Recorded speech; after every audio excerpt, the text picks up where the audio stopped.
adventurers, and welcome back to another episode of the Awkward Dungeon Master. This is part 2 of the convention wrap-up, where we will be talking about the role-playing games that I partook in the Great Hall.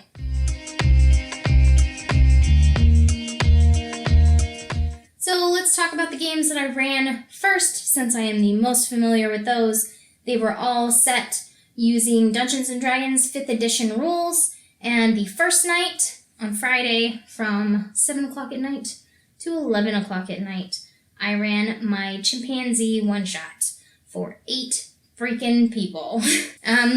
They did a really good job. Sandra, the janitor, may have died, a smidge. One of the veterinarians, myself, and my partner. Oh my god, I'm so sorry, guys. I've never said this on my channel before, because as a general rule, I try to keep my work and my channel separate. But I'm a zookeeper, so when I say myself and my partner, I don't mean Joe. I mean my work partner, because I actually work at a zoo with apes. So this one-shot is actually set using all of the apes from my work. So 8 chimpanzees, I made all their character sheets based on their actual personalities, and then they have to try and figure out how to escape the exhibit. So that's a really fun one. Some people find it kind of creepy because they're like, well, would they really do that? Are they smart enough to do that? And typically the answer is yes. So don't play in my ape games if you're easily freaked out by that kind of thing. So they played as chimpanzees. They escaped the exhibit. They busted the hot wire and climbed out using some fire hose that they tore up, climbed over the roof of our building and into our kitchen, which they kind of have a general idea of where it's at, because there's a set of windows that looks into the kitchen from their exhibit, so they know where kind of the fridges were. They busted in there and got into the fridges, went over and visited some orangutans on the other side of the building, which was pretty funny. Not so funny, the way that the humans found out that they had escaped at night was Sandra, the janitor, found them in the lobby, messing with graphics and stuff. And she may have screamed, and one of the chimps may not have liked that and might have smushed her with part of a graphic. And she might have died. So that happened. And then in the game, when the escape response team showed up, somebody was able to get a hold of a tranquilizer gun and tranquilize the veterinarian that was utilizing it. I was the driver in the car, so they tranked me. I gave them like a charm effect using a play behavior that chimps do, and they utilized that special ability to charm the 2 people in the car and then, tranquilize them, because we're sneaky like that. And then that chimp actually later on got back into the exhibit, and then my partner was in the hallway with them, and that chimp sneakily got her with the last tranquilizer dart. So that was a very different end than the time that I ran it at game day, but also super funny. So half of the chimps went back into the exhibit at the end of the night, and the other half escaped forever. 3 of them went to live under the bridge like trolls, because, why not? And then that last chimp hopped a train to God knows where. Because you know what? You put it in front of your players, they gonna do it. So the first person who goes out into the parking lot of our zoo, I always have them see the train coming, and they almost always jump on the train, and it never gets old. So somebody jumped a train. The second game that I ran was on Saturday afternoon, and that one was my Universicorn one-shot. So you guys have probably seen the super long video talking about building one-shots, which is that one. I did that whole video building the Universicorn one-shot. I had a couple friends who played in my chimp one at the Burrow for a game day who didn't want to play the chimp one again, so they jumped in the Universicorn one, and we had a really good time. They vanquished some other adventurers that were trying to get to the Universicorn and use her for evil, and then rescued the Universicorn from a really shisty sorcerer who is getting ready to enslave her. That one's kind of interesting because I have a couple different possible outcomes based on what time of day the adventurers get to the different locations in the storyline, which I should probably go back and flesh out in my actual notes because I don't have that stuff written down, but I just kind of know it. So it was nice to see them take a different route than the last group that did. And frankly, my experience with homebrew one-shots is I have never had, even with book adventures, I've never had 2 groups go the same way. I've had them hit some kind of similar points, but it never pans out quite the same. So that's always really interesting to me to see how different groups mesh together when they're playing an RPG, especially when you get into bigger groups. So that was really cool. And then the last one that I ran was the one that I was most interested to see how it would pan out. On Sunday morning, 8 a.m. sharp, because who doesn't want to wake up early on vacation and go play games? Everybody wants to wake up early and go play games on vacation. We did a DM boot camp. That one was the first time I had ever done that, and I would definitely do it again, but I think I need to do some reformatting, because it took some of my people a little bit longer to get through their content than others, and it kind of put me in a little bit of a time crunch. So as I was going through, I was having to take the next person's module that I had given them, because I had some really short ones ready to go, and I was having to cut stuff out that wasn't necessary for them to be able to kind of learn and build up that confidence. But I think it went really well. For me as a DM, it was also interesting kind of helping and coaching 4 different people in that 4-hour period who all had very different dungeon mastering styles. So my first person, my first 2 actually were sisters, and they had never played a ton of Dungeons & Dragons prior. They played a little bit, and one of them had tried to run some, but they just kind of wanted to get some more experience. That first sister was very combat and rules-based. So she was all about all that little minutia stuff and making sure that everything was in its place within being able to run that game. And she kind of didn't, I don't want to say she didn't want to engage with, but she seemed less comfortable engaging in social encounters. So that kind of stuff was a little bit harder for her. But that was the whole point, was to kind of give you an experience of running a table and kind of working on some of those skills. The second girl was the exact opposite. So these are the 2 sisters. The second sister, not really rules-based at all as far as I could tell. I tried to help her with some rules things as we went through. She kind of threw a lot of them out the window, I had noticed, which was fine. It just took me a minute to kind of adjust, because they were very polar opposite DMing styles to go from one to the other. About halfway through her set, I realized she was very narrative-based, and I kind of asked her about that, so then I could change the type of advice that I was giving her based on her dungeon mastering style. So I think this was a really good learning experience for me, too, as a DM, because that fluidity, I think, is important at times when you're dungeon mastering. Being able to adapt to your current circumstances can be a really good strength to have. The third person was a gentleman. I actually had half and half. I had 2 girls and then 2 guys that were running with me that day. The third guy needed very little help from me as far as his dungeon mastering style. His style was great. I think he was more working on confidence, because I guess he had had some issues in the past with DMing. So he dungeon mastered a group, and he said that his players wanted more out of him as a DM. And I love me some Critical Role, but I think there was definitely some Matt Mercer effect going on there based on the conversation that I had with him following our game, where there were some unrealistic expectations of the Dungeon Master at that table. Because frankly, he needed very little help from me. There was a handful of rules that he didn't know very well, but he was very open and honest about admitting that he didn't know all of the rules for 5th edition, and it was relatively new to him. And I told him to, I was like, you don't have to know all the rules for 5th edition. I don't think everyone should be beholden to the rules as a general thing. So anyway, that third guy had an amazing dungeon mastering style as far as I was concerned.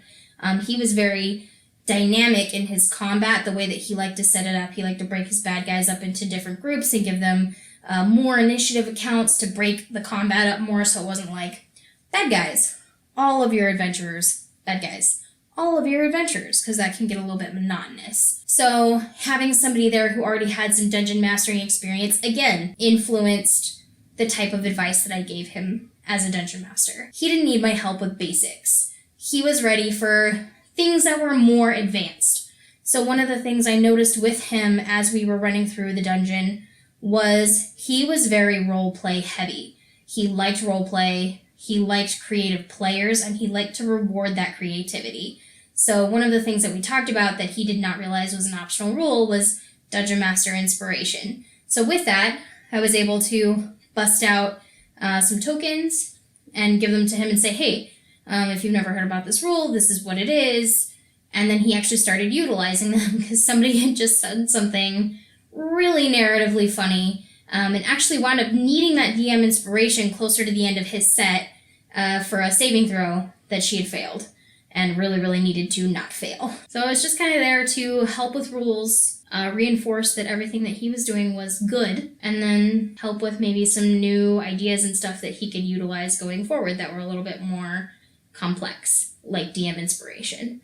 I'm trying to think what else we did. What did we talk about? Because I think there were a few other things that I talked with him about, but they are not coming to mind right now. But as a general rule, I really don't think he needed me. I think he just needed to be reassured that he was good at dungeon mastering, which he really, really was. One of the challenges I did face with that, though, especially as it was becoming more and more apparent that I had not allotted enough time to do what I had wanted to do. Moving into that last session, thank God, it was a friend of mine.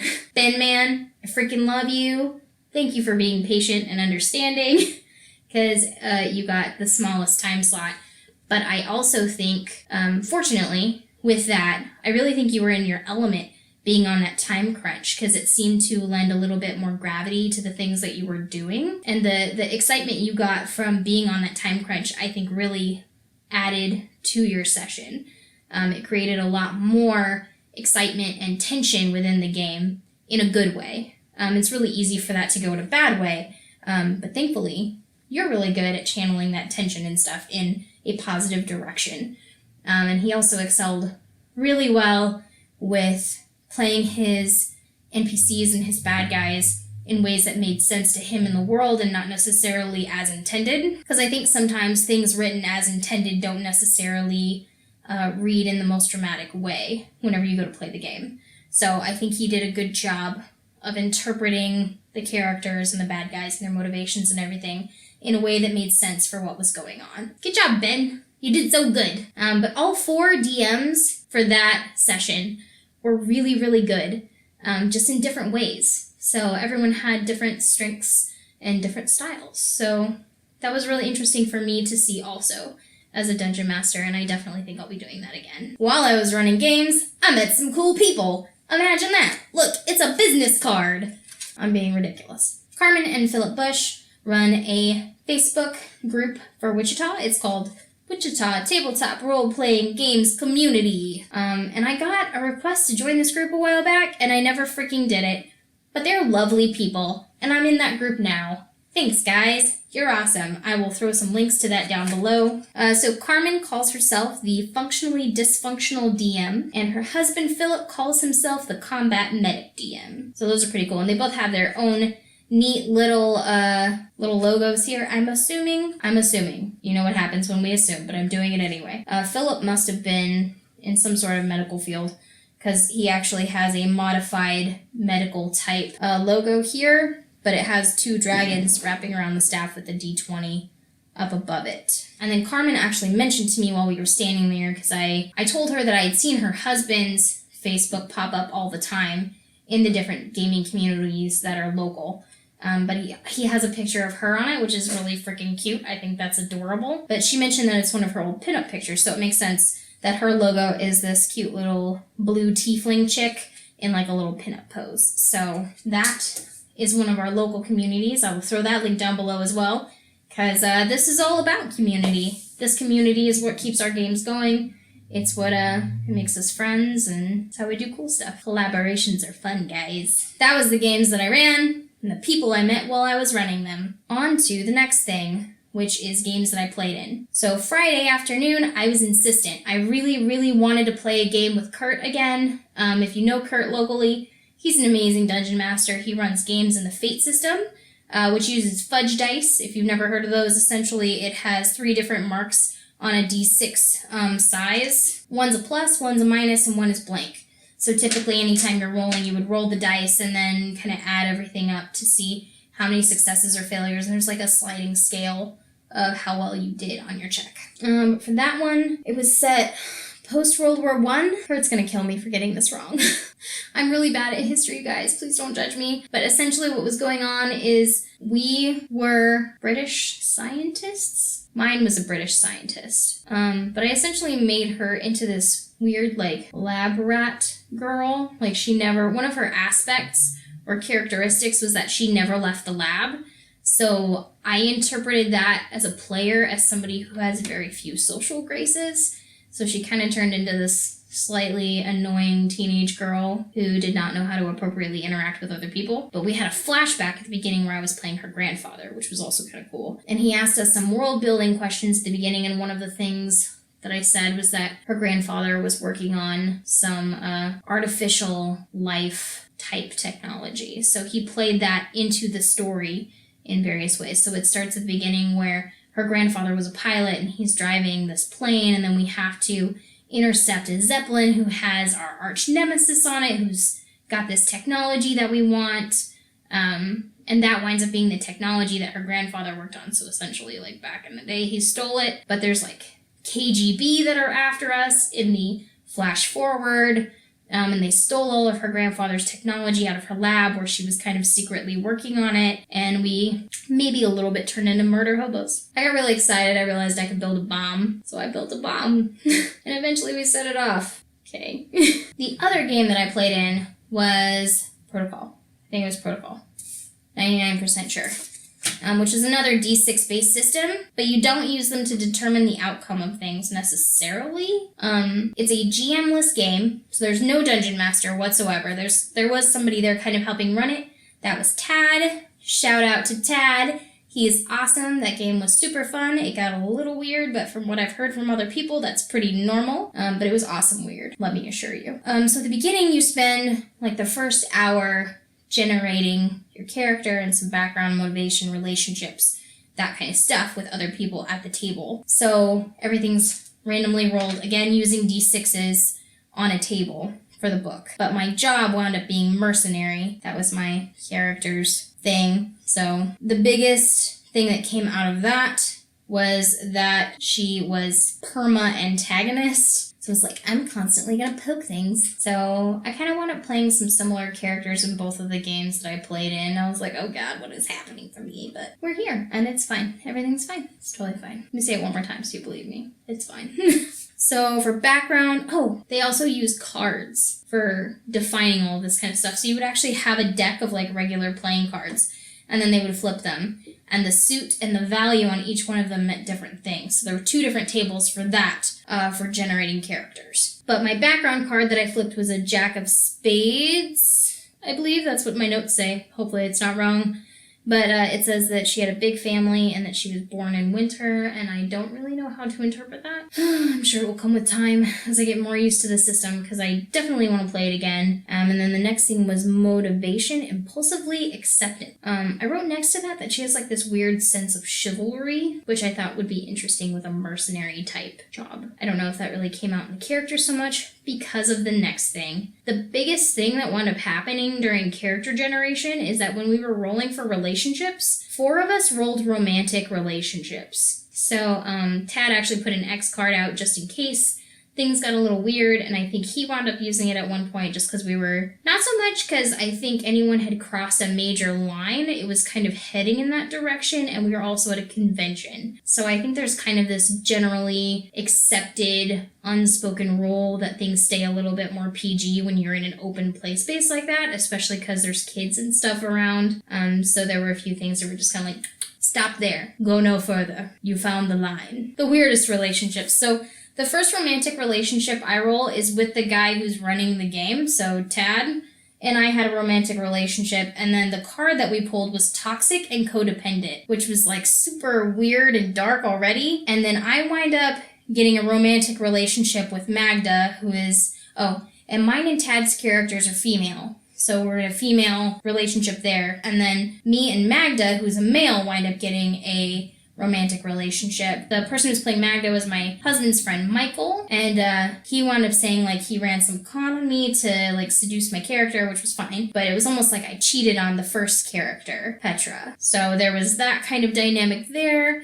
So I decided that I wasn't superly emotionally invested in that relationship, and that person kept bringing it up in like a really resentful kind of way as we were playing through the game, which made things interesting. But then also, somebody rolled Tad's character Petra. Oh, who was it? I think it was Zosia. Petra and Zosia wound up having a romantic relationship as well that was not as toxic as my relationship with Magda, but still kind of on the sly relationship. And at one point, one of the scenes that we rolled, because that's the whole premise of the game, is that you're engaging in different scenes and everyone's taking turns being what they call the director, which is sort of like a GM, but not really. You're kind of just setting the scene and kind of setting the framework for that scene, and then everybody's interacting within those constraints. So at one point, we wind up, 4 of the 5 of us, not the last person, tied up together in a room. And somehow it comes out that Zosia and Petra were in a relationship. So then I kind of get upset with Petra, but then Magda reveals that Magda and my character, Tatiana, have a relationship. And then everybody's confused and everything's out in the open. It was just very dramatic and confusing, and there was a lot going on. And it was weird, but like in a dynamic, strange way. It's probably the weirdest scene overall. But by the end, my character winds up kind of not coming to terms, but like fixing her relationship with Petra. So Petra and Tatiana wind up being in a good relationship, even though Tatiana ultimately winds up dying. So we had 5 characters. We all had to come up with our own names. My character's name was Tatiana Baryshnikov, because we were set in kind of a Scandinavian setting. So we were all trying to come up with those types of names, kind of. So we had Magda, Zosia, Katarina, Petra, and Tatiana. So Magda was kind of like our thief character.